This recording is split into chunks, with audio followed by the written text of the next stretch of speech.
रास्ते में फ्लाइट रखेंगे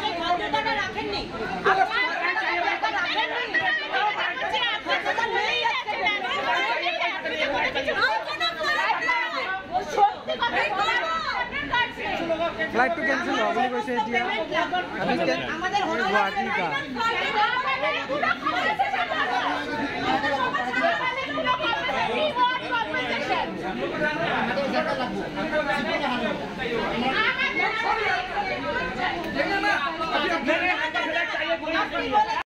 रिकॉर्डिंग करिछु हम सब रिकॉर्डिंग किया हुआ है आज के हाथ पारबे এই যে ভিডিও গুলো হচ্ছে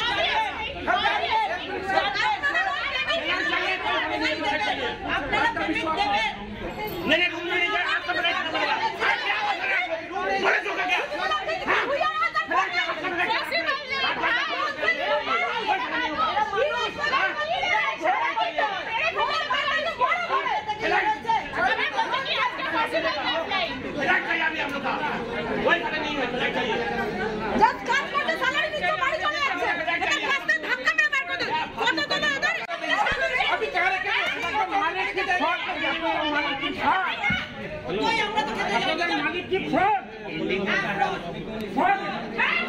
কলকাতা নেতাজী সুভাষ চন্দ্ৰ এয়াৰপৰ্টৰ কিছু দৃশ্য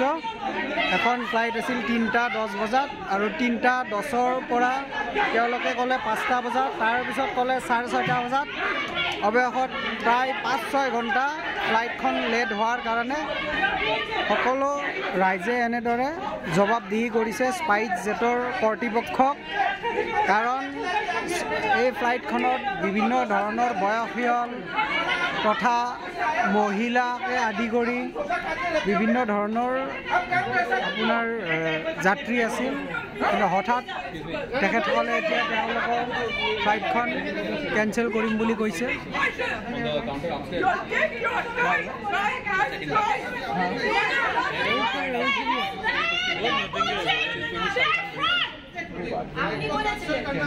এনেদৰে মহিলাবোৰে খঙতে ৰুদ্ৰমূৰ্তি ধাৰণ কৰিছে স্পাইচ জেটৰ কৰ্তৃপক্ষৰ ওপৰত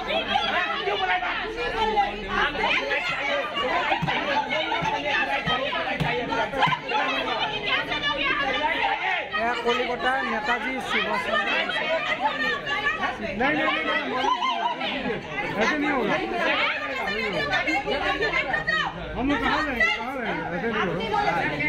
था हमको जब खाना खाने के लिए बुलाया था अभी आप क्या दिखाया था 7:35 को फ्लाइट आने के लिए बोला था आप बोला था तो अभी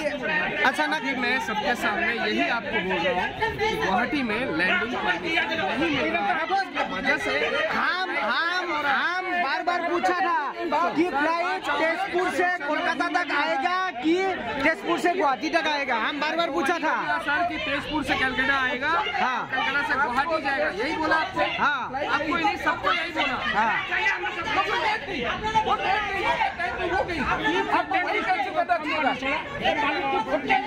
आप लोग तो वो है पैसा रिटर्न करना नहीं है मालिक की হোটেল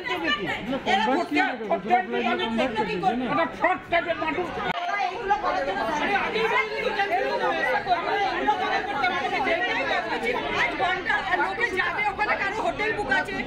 গাড়ি বুক আছে কলিকতাৰ নেতাজী সুভাষ চন্দ্ৰ বোস এয়াৰপৰ্টত আৰু আমাৰ আজি এখন ফ্লাইট আছিল স্পাইচ জেটৰ আৰু সেই ফ্লাইটখন আছিল 3:10 যেতিয়া ফ্লাইটখন আছিল আমি যেতিয়া ৰিপৰ্ট কৰিলোঁ 1:30 বজাত তেতিয়া ক'লে যে ফ্লাইটখন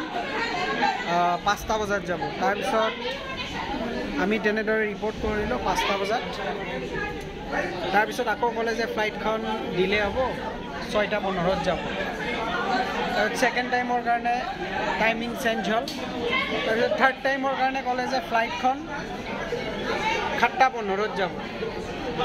তাৰপিছত 7:15 যেতিয়া যাব গোটেই ৰাইজে এয়াৰপৰ্ট স্পাইচ জেটৰ অথৰিটিক জবাবদিহি কৰিলে কাৰণ ইয়াতে হাৰ্টৰ পেচেণ্ট আছিল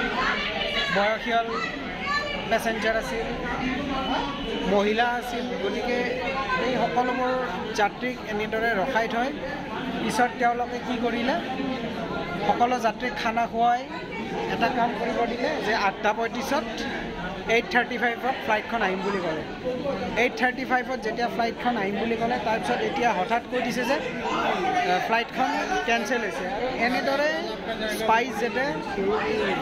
পেচেঞ্জাৰক হেৰাছমেণ্ট কৰি আছে য'ত নেকি হাৰ্টৰ পেচেণ্টৰ পৰা আৰম্ভ কৰি প্ৰায় 60-65 বছৰীয়া মহিলাও এই ইয়াতে আছে গতিকে মই ৰাজ্যলৈ বিনম্ৰভাৱে অনুৰোধ জনাইছোঁ আপোনালোকে যাতে স্পাইচ জেটৰ যাতে কোনো ধৰণৰ ফ্লাইটৰ টিকেট আপোনালোকে দিনত যাতে নাকাটে এইটোৱে মোৰ অনুৰোধ